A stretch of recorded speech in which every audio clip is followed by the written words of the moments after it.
Mga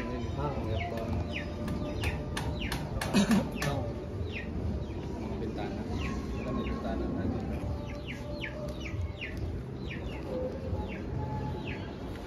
Nalungan sa pan, pinapakasya ko na lang yung kahit yung madupon na pa na.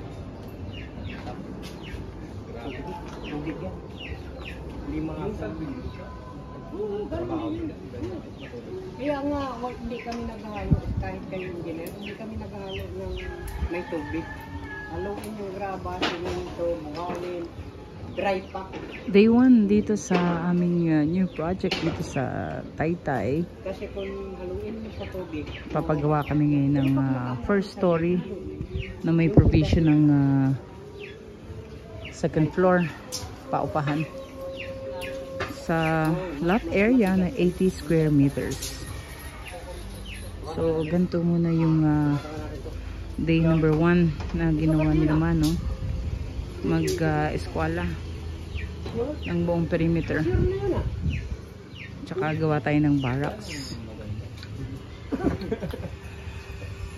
yan okay na yan doon ah.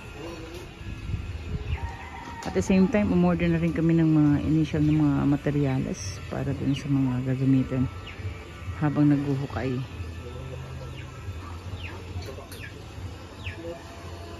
Kaya ng umaga, nag-clearance muna. So tanggal ng mga basura at nagputol ng mga puno.